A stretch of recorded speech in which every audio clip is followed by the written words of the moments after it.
नमस्कार, मैं हूं संजय शर्मा। आप देख रहे हैं 4 PM न्यूज नेटवर्क। आज आपको राजनीति का एक बड़ा धमाका करने जा रहा हूं।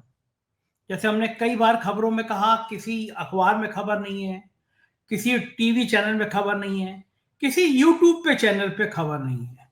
लेकिन जो खबर हम आपको बताने जा रहे हैं, जो खुलासा करने जा रहे हैं, कुछ घंटों बाद कुछ यूट्यूब पे, कुछ टीवी चैनलों पे ये खबर आपको दिख जाएगी। क्योंकि 4 PM अब एक खबरों का बड़ा स्रोत हो गया है।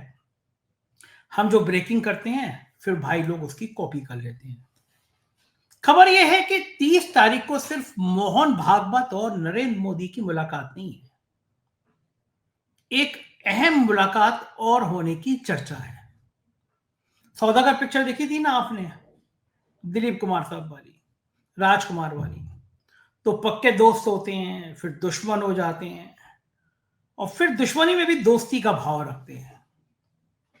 तो 30 तारीख को नरेंद्र मोदी अपने सबसे बड़े दुश्मन से मिलने जा रहे हैं। और मिलवा कौन रहा है? मोहन भागवत। अब आप सोच रहे होंगे सबसे बड़ा दुश्मन कौन? तो बताइए फिर, गुजरात में सीडी किसकी बटी थी? सीडी बंटवाने में कौन था? किसका नाम था? सही सोचा आपने, संजय जोशी।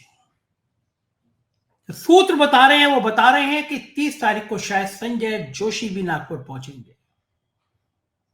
मोहन भागवत चाहते हैं कि संजय जोशी और नरेंद्र मोदी आमने सामने बैठ के बात करें। क्या है इस रणनीति का पूरा खुलासा? किसने ये व्यू रचना रची? कौन है इसका सूत्रधार? कौन चाहता है कि ये बातचीत हो जाए? मैं सीधा नागपुर ले चलता हूं। एक ब्रिलियंट पत्रकार, जिनके नागपुर में संघ मुख्यालय में जबरदस्त संबंध है, हर घटना पर नजर रखते हैं। सीधे चलते हैं राजीव रंजन के पास नागपुर, और आज बहुत जबरदस्त खुलासा है। दिल थाम के पूरी बातचीत सुनिएगा। पहले चैनल को सब्सक्राइब और ज्वाइन कर लीजिएगा। चलते हैं नागपुर। राजीव भाई, नागपुर के संतरे इस बार बहुत खाए, लेकिन राजनीति में सिर्फ नागपुर ही नागपुर छाया हुआ है। कभी दंगे हो रहे हैं, कभी प्यार मोहब्बत की बात हो रही है। सुनने में आया है कि एक राम लक्ष्मण का मिलन भी नागपुर में होने जा रहा है। और ये राजनीति की, मोदी की राजनीति की जीवन की मैं एक बड़ी घटना मानूंगा अगर ये होता है तो। और मैं क्या मानूंगा कि ये मोदी के जीवन का झुकना है। राजनीति के सब अंतिम दौर में जब वो पहुंच गए हैं, मतलब अंतिम दौर ही है, उम्र उनकी 75 साल हो गई है। उनके बनाए अगर नियम पे चलेंगे तो 1-2 साल में वो, या अभी रिटायर हो जाएंगे वो। उन्होंने कहा था, भाई 75 साल हो जाओ तो टाटा बाय बाय, सब मार्गदर्शन मंडल में चले जाओ। आडवाणी, मुरली मनोहर जोशी, उन्होंने सबको ठंडे बस्ते में लगा दिया। लेकिन अब बारी उनकी है। लेकिन इस दौर से पहले, जिस तरह जेपी नड्डा ने संघ को कहा था, फिर नड्डा को भागवत के दरबार में हाजिरी लगानी पड़ी, और बाद में फिर नड्डा ने आके मोदी जी को बताया होगा कि भागवत ने कैसी क्लास लगाई। उसके बाद में ये जो बड़ा मिलन होने की चर्चा है, जरा आप नागपुर में रहते हैं, संघ मुख्यालय के बड़े करीबी हैं, मुझे पता है कि संघ के बड़े बड़े प्रचारक आपसे व्यक्तिगत बातें कर लेते हैं। गडकरी जी के पड़ोसी हैं आप, तो आपका तो वैसे भी जलवा है। फडणवीस के शहर में, गडकरी के शहर में, मोहन भागवत के शहर में, तो राजीव भाई का तो जलवा ही है। लेकिन आपके सूत्र बड़े डेवलप तेज है, मैं मान गया हूं आपके सूत्रों को। फिर जो ये कहानी सामने आ रही है भरत मिलाप की, एक ऐतिहासिक कहानी, जरा मुझे दर्शकों को बताइए, इस कहानी में कितने दांव पेच है, ये कैसे बुनी गई कहानी, और ये कहानी अगर सफल हो गई तो राजनीति में इसका मतलब क्या होगा? संजय जी, आपकी खबर एकदम पुख्ता है, ऐसा सुनने में आ रहा है। और ऐसा इसकी संभावना बहुत ज़्यादा है कि 30 तारीख को जब नरेंद्र मोदी जी नागपुर में आ रहे हैं, उसी वक्त बैकडोर से संजय जोशी जी की भी नागपुर में एंट्री होने वाली है।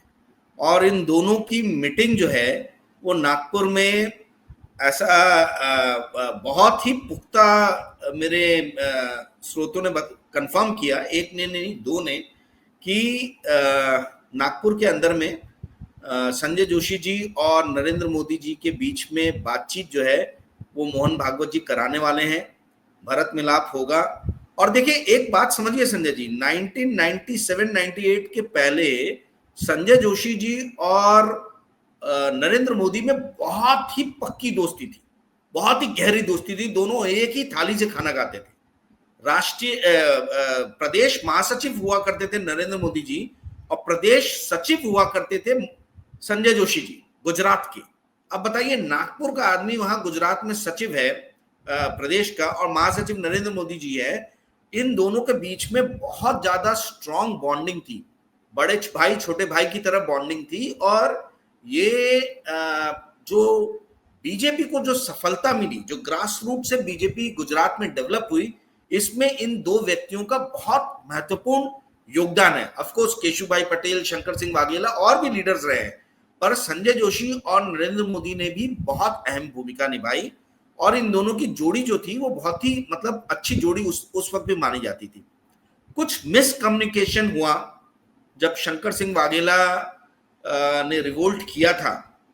तो ऐसा बताया जाता है कि जब वापस से भाजपा चुन के आई और नरेंद्र मोदी जी को बाहर का रास्ता दिखाया गया और केशुभाई पटेल को सीएम बनाया गया, तो किसी ने कान भरे हैं नरेंद्र मोदी के कि इसमें पूरा काम जो है वो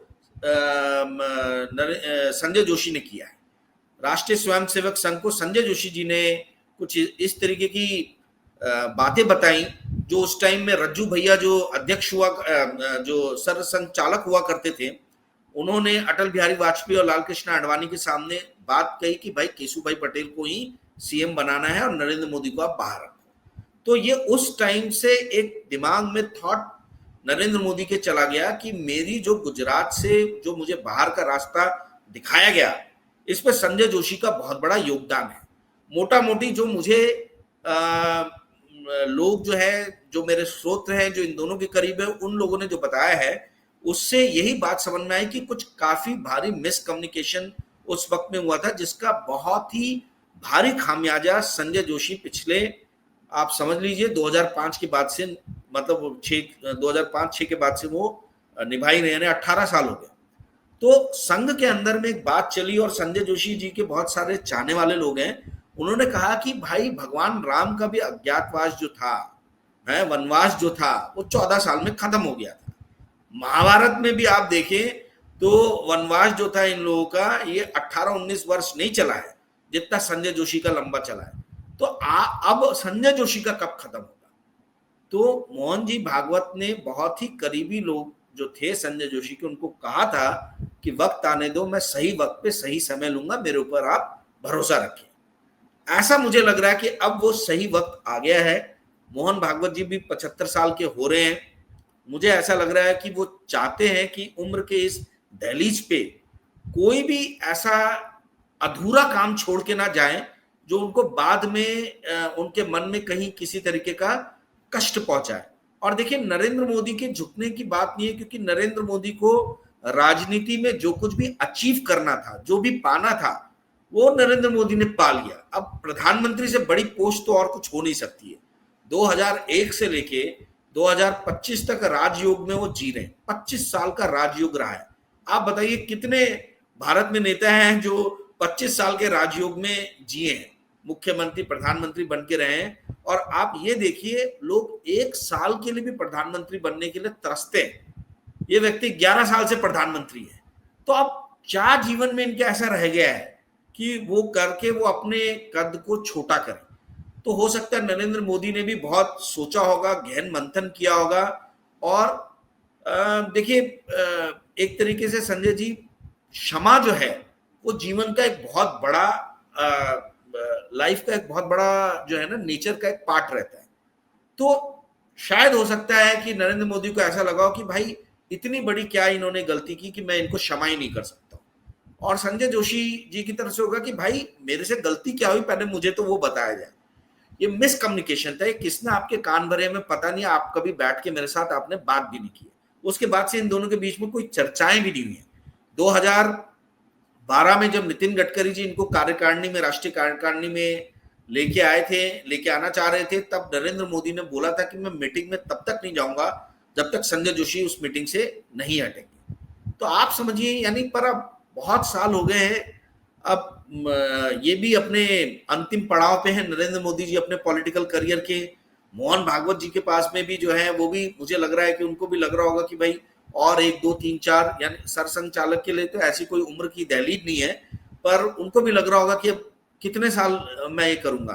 तो ये दोनों लोग जो है मुझे लगता है कि बैठ के बात करेंगे और इस चीज का जो है वो निपटारण किया जाएगा मुद्दे का, कि भाई मिसकम्युनिकेशन द्वारा जो कुछ भी आपसी गलतफहमी रही है उस गलतफहमी को दूर किया जाए। और मुझे लग रहा है कि संजय जोशी की पूर्ण जोड़ तरीके से वापसी भाजपा के अंदर में होने मतलब भाजपा के अहम पोस्ट में होने वाली है। जी संजय। अच्छा, ये क्या लोगों को आभास था, क्योंकि संजय जोशी के दिल्ली के घर में सिक्योरिटी बढ़ा दी गई थी, लोग मिलने ज्यादा ज्यादा जाने लगे थे, पार्क में उनके जो वहां पार्क में मिलते हैं वहां कुर्सियां ज्यादा लग गई थी। और कहा जाता है संजय जोशी के बारे में, हमने पहले भी चर्चा करी, कि वो इतने कॉन्फिडेंस में रहते थे, अगर आपका काम है तो सीधे वो यूपी के डीजीपी को उठा के फोन करते थे, संजय जोशी बोल रहा हूँ, राजीव भाई का काम है। किसी भी मुख्यमंत्री को, भाजपा शासित राज्य के मुख्यमंत्री को, चीफ सेक्रेटरी को फोन कर दिया करते थे। तो ये ताकत संजय जोशी के पास कहां से आती थी भाई? सबको पता था, यूपी के डीजीपी को क्या पता नहीं होगा, चीफ सेक्रेटरी को पता नहीं होगा कि नरेंद्र मोदी से पट नहीं रही है संजय जोशी की। लेकिन तब भी ये कॉन्फिडेंस, ये ताकत आती कहां से थी संजय जोशी पे, कि किसी को भी उठा के फोन लगा दिया और उसको हड़का दिया या बात कर ली और उसका काम हो गया? ये ताकत कहां से आती? देखिए, संजय जोशी जी हमेशा से संगठन के आदमी रहे। एक तो मैं ये बता दूं, वो मैकेनिकल इंजीनियर है, और वो भी वीएनआईटी जो है, वीआरसी नागपुर में जो नेशनल इंस्टीट्यूट ऑफ टेक्नोलॉजी है, वहां के वो प्रोडक्ट रहे हैं। आज उनकी उम्र 62 साल है। उनके पास में और अभी बहुत समय है, ये अप्रैल में 62 क्रॉस करके 63 के हो जाएंगे वो, परंतु समय है उनके पास में, 10-12 साल का अभी भी समय है। और उन्होंने संगठन में ही काम किया है संजय जी। उनकी बहुत अच्छी मित्रता रही है वसुंधरा राजे जी के साथ में, उनकी बहुत अच्छी मित्रता रही है आपके ये जो मध्य प्रदेश के जो सीएम रहे हैं शिवराज सिंह चौहान, उनके साथ में।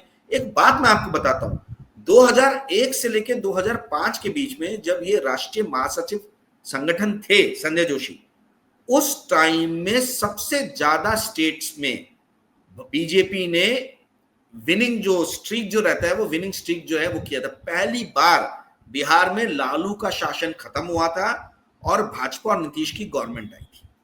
वैसे ही मध्य प्रदेश में दिग्विजय सिंह की रवानगी हुई थी और उमा भारती जो है वो सीएम बनी थी। राजस्थान में भी जो है इनकी सरकार आई थी। यानी इनके टर्म में बहुत, जब ये संगठन महासचिव थे, इन्होंने लाइन से बहुत सारे जो है वो जीते, मतलब विन जो थे वो बीजेपी को मिली। और उस टाइम में कोई गोदी मीडिया हुआ नहीं करता था। चुनाव जीतने के लिए बहुत संघर्ष करना पड़ता था। इलेक्शन कमीशन बहुत ही ऑनेस्टली के साथ काम करता था। इलेक्शन कमीशन सबकी बात सुनता था। सुप्रीम कोर्ट डिसीजन देने में इतनी देरी नहीं करता था। कहने का अर्थ यह है कि जो अंग हैं एक लोकतंत्र को चलाने वाले, जो पहिए हैं ये सब, चाहे मीडिया हो, चाहे चीफ इलेक्शन कमीशन का ऑफिस हो, चाहे सुप्रीम कोर्ट हो, ये सुचारू रूप से काम कर रहे थे। तो जीतना इतना आसान नहीं था, ठीक है, उसमें मेहनत करके। और इस पार्टी के पास में पैसा भी नहीं था इतना जो अभी आ गया है। तो उस टाइम में जो जीत एक एक करके संजय जोशी के टाइम में बीजेपी ने हासिल की, उसने एक सिक्का जमाया उनका कि भाई ये आदमी जो है ये संगठन को एक अलग ही लेवल के ऊपर में लेके जा रहे हैं। आपको याद होगा कि उस टाइम में भी अटल बिहारी वाजपेयी कभी 272 नहीं 272 का आंकड़ा पार नहीं कर पाए थे। वैसी स्थिति में बीजेपी को लाइन से हिमाचल प्रदेश, झारखंड, उत्तराखंड, बिहार, राजस्थान, इन सब स्टेट्स में जिता के लाना, ये अपने आप में बहुत बड़ी बात थी। इससे उनका कद बढ़ा। और ये जितने भी बड़े आज की डेट में बीजेपी के लीडर्स हैं, आप देखिए ये सब संजय जोशी के समय के उस टाइम में उभरे हुए हैं। चाहे वो वसुंधरा राजे हो, चाहे वो बाबूलाल मरांडी हो झारखंड में, चाहे शिवराज सिंह चौहान हो मध्य प्रदेश में, ये सभी के सभी लोग जो हैं उसी टाइम में उभरे हैं जब संजय जोशी भाजपा संगठन को ऊपर की तरफ लेके जा रहे थे। तो ये कॉन्फिडेंस उनको वहां से आता है।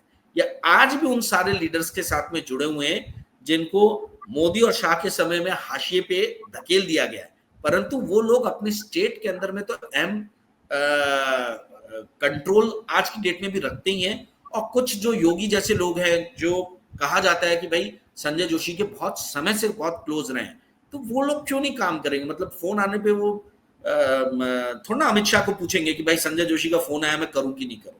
ये इंडिपेंडेंट लोग हैं। ये आई मीन कल को आपका कोई काम रहा, आप, मैं सीएम बन गया गलती से, आप मेरे को फोन करो, मैं थोड़ा ना पीएम से पूछूंगा कि मैं करूं कि नहीं करूं।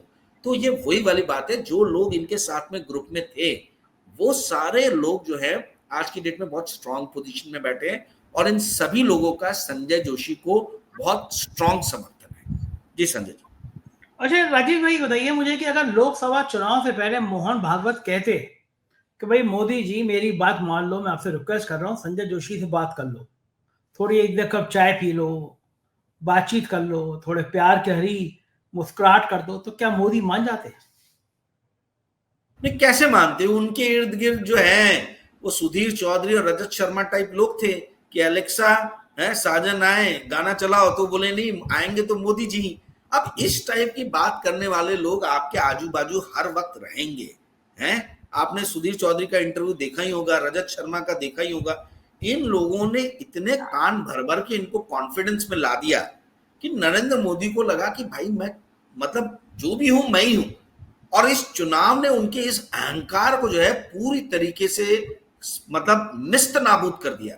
संजय जी आप समझिए, कांग्रेस के अकाउंट, जो मेन विपक्षी पार्टी थी उसके अकाउंट फ्रीज करके रखे गए थे। हाँ, और बड़े बड़े जितने लीडर्स थे, कईयों को जेल के अंदर में डाल के रखा था, कईयों को ईडी द्वारा सताया जा रहा था, सीबीआई द्वारा सताया जा रहा था। ये सारी चीज करने के बाद में नरेंद्र मोदी को लग रहा था कि ये तो क्लीन स्वीप है मेरे लिए।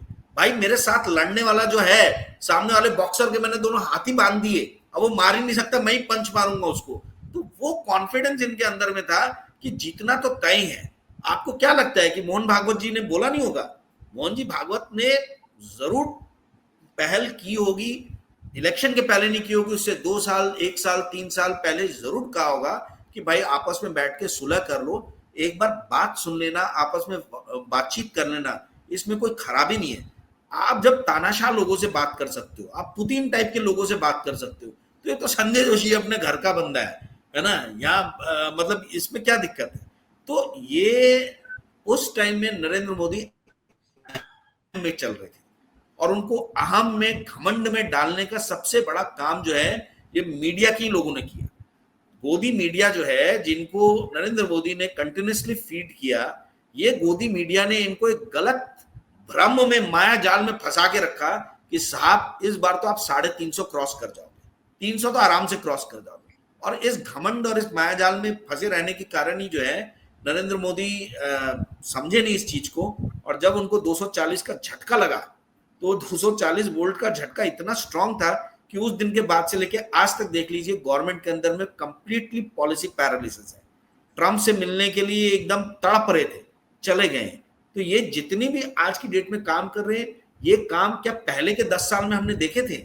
ये काम पहली बार हम उनको करते हुए देख रहे हैं। उनकी विवशता जो है वो उभर के सामने आ रही है। ग्रॉक जैसा इंस्ट्रूमेंट जो है एआई, वो रातों की नींद सरकार की उड़ाए हुए, उसको ग्रॉक के न्यूज को ज्यादा स्पेस ना मिले करके अब हाईकोर्ट के जो जज है वर्मा जी, इनके मुद्दे को देखिए कैसे उछाला जा रहा है। तो ये चीजें जो है साफ स्पष्ट हो रहा है कि न्यूज फीड में, मीडिया के अंदर में किस तरीके की न्यूज को तरजीह दी जा रही है। ये सब की सब जो है गवर्नमेंट की साइकोलॉजी से डायरेक्टली कनेक्टेड है। जी संजय जी। अच्छा राजीव भाई, अगर मान लीजिए ये मुलाकात हो जाती, मैं अगर कह रहा हूँ, अभी पुश नहीं है, तो क्या बातें होंगी? मोहन भागवत बीच में बैठेंगे, इधर संजय जोशी होंगे, इधर नरेंद्र मोदी होंगे, तो आपके हिसाब से वो बातें क्या होंगी किसी को अंदाजा नहीं, लेकिन जो आपकी गणित है, क्योंकि आपके पास बहुत जानकारी रहती है, मैं फिर कह रहा हूँ कि आपके पास बहुत बढ़िया नेटवर्क है, तो आपके हिसाब से बातें क्या होंगी, मुद्दे क्या होंगे? मोदी जी क्या कहेंगे? संजय जोशी क्या पूछेंगे कि वो मेरे खिलाफ जो सीडी बनी थी, जहरीली सीडी, उसमें तुम्हारा हाथ था, क्यों तुमने ऐसी सीडी बनवा के बंटवाई? और मोदी जी कहेंगे कि मुझे सत्ता से बाहर करने के लिए तुमने जो षड्यंत्र करा वो क्यों किया? कुछ कुछ इस तरह की बातें होंगी, या फिर ये होगा कि चलो भूली बिसरी बातें छोड़ो, तुमने हमारे लिए किया, हमने तुम्हारे लिए किया, अब नए रास्ता निकालते हैं? क्या होगा बातचीत? जी देखिए, मुझे लगता नहीं कि पुरानी बातचीत को सामने लाया जाएगा, भविष्य की तरफ देखा जाएगा। जो बड़े लोग रहते हैं, जो विजनरी लीडर्स रहते हैं, वो बार बार पास्ट में पलट के जाते नहीं है। और नरेंद्र मोदी को अब ये समझ में आ रहा है। देखिए, उन्होंने सत्ता बहुत लंबे समय भोग ली है, अब वो अपने आप को एक स्टेट्समैन की तरह उभारना चाह रहे हैं। अब वो सिर्फ लीडर नहीं रहना चाह रहे, वो एक स्टेट्समैन बनना चाह रहे हैं। तो स्टेट्समैन जो है सिर्फ विदेशी फॉरेन पॉलिसी से ही नहीं होता, आपको इंडिया के अंदर भी कुछ ऐसे काम करके दिखाने होंगे कि लोगों को लगे कि आपका हृदय बड़ा है। ठीक है, आप छोटे हृदय से आप स्टेट्समैन नहीं बन सकते। तो मुझे नहीं लगता कि पुरानी बातें निकलेंगी, बट हाँ ऐसा मुझे लगता है कि संजय जोशी जी जो हैं वो अपनी बात जरूर रखेंगे कि आपके मन में जो भी मेरे प्रति शंका है मैं उसका पहले निवारण करना चाहता हूं। मुझे ऐसा लगता है कि वो बोले, मतलब वो अपनी तरफ से कोशिश करेंगे। अब वो मोदी जी के ऊपर में है कि वो सुनना चाहते हैं कि नहीं सुनना चाहते हैं, परंतु मुझे लगता है कि ये दोनों अब फ्यूचर के बारे में सोचेंगे। दोनों ने बहुत साथ में काम किया है, एक थाली से दोनों ने रोटी खाई है, बहुत दोनों के बीच में निकटता रही है, दोस्ती रही है। मुझे लगता है कि अब मतभेद को दूर करके ये लोग वापस से इस बात पे सोचेंगे कि हमको किस तरीके से पार्टी को और स्ट्रांग करना है, संघ को और कैसे स्ट्रांग करना है, और जो इन लोग का सपना है, संघ का जो सपना है और बीजेपी का कि 2047 तक भारतीय जनता पार्टी का शासन होना चाहिए भारत के ऊपर में, उस विजन 2047 पे कैसे बढ़ा जाए उसके ऊपर में मेन चर्चा होगी, और उसमें संजय जोशी की क्या भूमिका रहेगी वो भूमिका तय की जाएगी। जो मुझे लोगों से बात करके जो आभास हो रहा है वो मैंने आपको बताया। जी सर। अच्छा, एक आखिरी सवाल, इसे अगर ये मुलाकात होती है, बातचीत होती है, तो क्या इसे मोदी की हार के रूप में, मोदी के आत्मसम्मान पर ठेस पहुंचाने के रूप में देखा जा सकता है कि मोदी अब इतने कमजोर हो गए हैं, मोदी को डर लगने लगा है कि संघ ने इशारा किया 40-50 एमपी इधर उधर हो गए, सत्ता चली जाएगी? तो क्या ये माना जाए कि मोदी अगर ये मुलाकात करते हैं तो कहीं ना कहीं उनका डर है, उनका ये झुका हुआ कद है जो अभी तक दिखा नहीं है उनका कभी, क्या वो इसको इस रूप में भी कहा जा सकता है? देखिए, मैंने कल के इंटरव्यू में कहा था कि संघ जिस दिन चाहेगा नरेंद्र मोदी उस दिन इस्तीफा दे देगा। संघ से इतर होके कोई भी भारतीय जनता पार्टी का लीडर नहीं है। यदि आपको भारतीय जनता पार्टी में अच्छे पोजीशन पे रहना है तो आपको संघ का वरदहस्त, संघ का कॉन्फिडेंस आपको मिलना जरूरी है।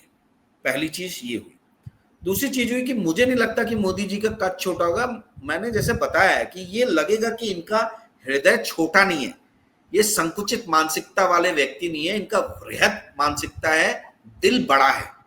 तो ये जो मतलब अभी तक सोचा जा रहा था वो सोच जो है कि नरेंद्र मोदी बहुत ही संकुचित मानसिकता के, बड़ी विंडिक्टिव टाइप के आदमी है जिनके अंदर हेट्रेड जो है भरा हुआ है, ये उस तरीके के व्यक्ति नहीं है। ये उस भ्रम को भी दूर करने में शायद मदद करे ये मीटिंग।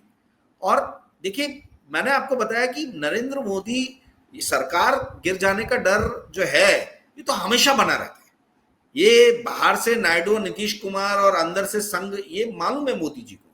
और मोदी जी का ये भी है कि भाई जब संघ बोलेगा मैं इस्तीफा दे दूंगा, तो संघ की ही मंजूरी से मोदी जी पीएम की पोस्ट पे बैठेंगे। और यदि ऐसा नहीं होता तो संजय जोशी के साथ में मेल मिलाप जो है ये कदापि नहीं होता। इस बात को आप समझिए, ये एक संजय जी इशारा भी है कि जो 75 साल का जो कानून है ये कानून इंटैक्ट रहेगा। कुछ लोग जो हैं वो मार्गदर्शक मंडल में जाएंगे। आप एक बात को समझिए, भले हमको देखिए जो पॉलिटिक्स हमको नजर आती है, पॉलिटिक्स वैसी है नहीं संजय जी।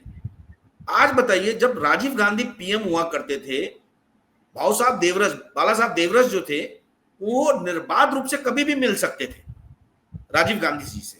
ठीक है, तो क्या आज की डेट में कांग्रेस का कोई भी बड़ा लीडर, कितना भी बड़ा लीडर हो, वो नरेंद्र मोदी से उसी तरह मिल सकता है जिस तरीके से देवरस जी जो है वो राजीव गांधी जी के पास कभी भी चले जाते थे?